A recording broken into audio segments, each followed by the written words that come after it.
When a woman meets a man who she is attracted to and takes things further with him, she is likely to have a positive view of him.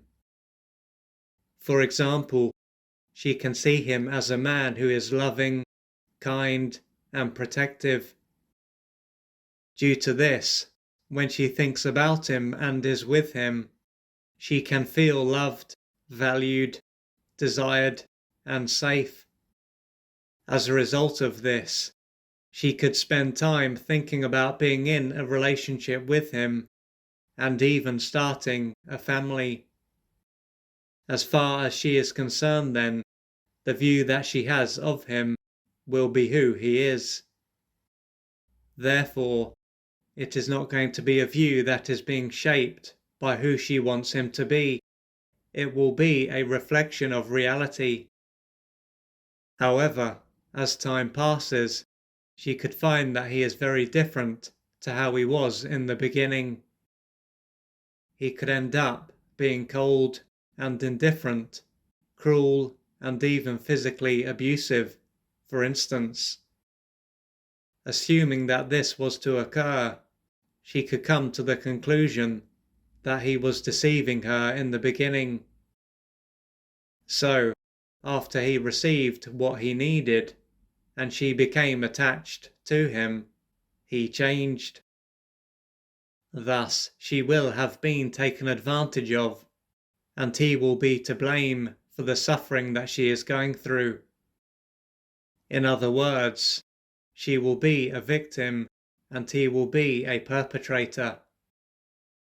If she were to cut her ties with him, and were to think about this area of her life, she could find that this is not the first time that this has taken place. She may have been with at least one other man who ended up being radically different as time passed. Consequently, she could believe that she is just unlucky, or that this is just what men are like.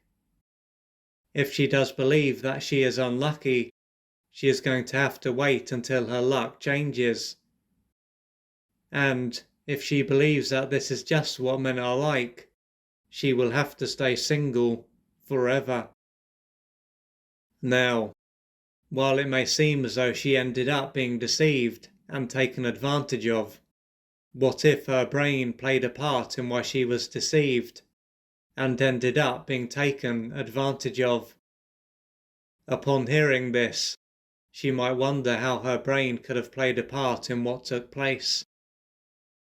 If so, what she will need to keep in mind is that her brain plays a part in what she can and can't see.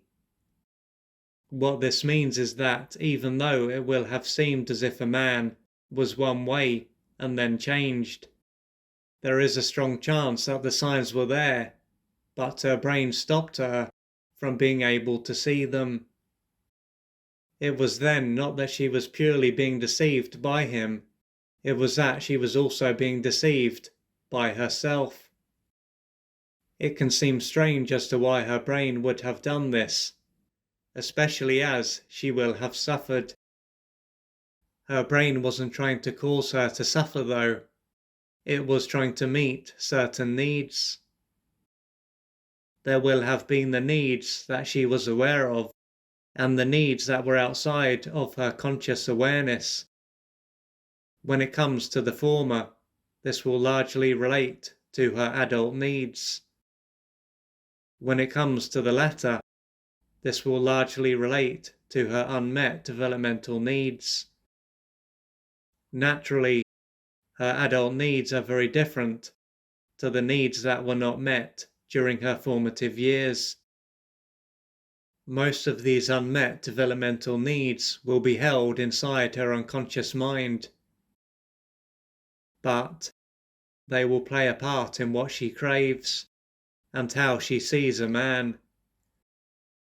Deep down then, when she meets a man, she will see him as someone who will give her what she missed out on as a child.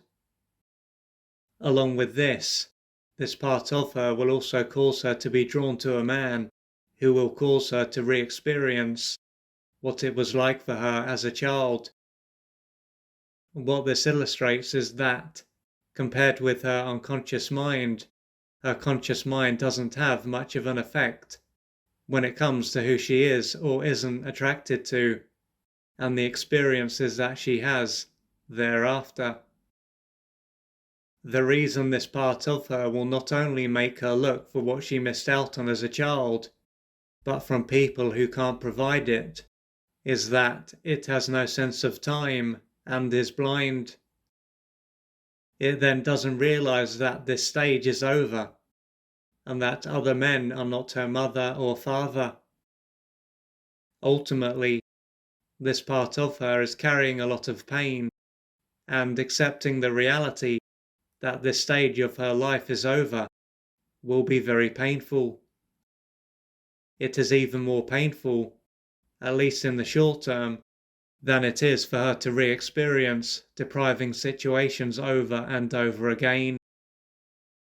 If she was to remember some of the things that took place during her formative years, she may find that this was a time when her mother and perhaps her father were emotionally unavailable and unable to be there for her. Additionally, she may have often been put down and physically harmed. Not receiving the attunement, love, and protection that she needed would have deprived and wounded her. The pain that she was in and a number of her developmental needs would have been repressed. And, as she was egocentric, she would have personalized what took place.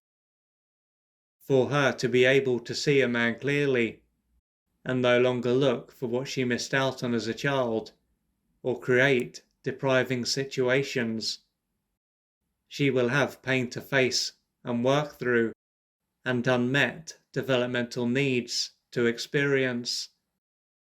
This will take courage, patience, and persistence.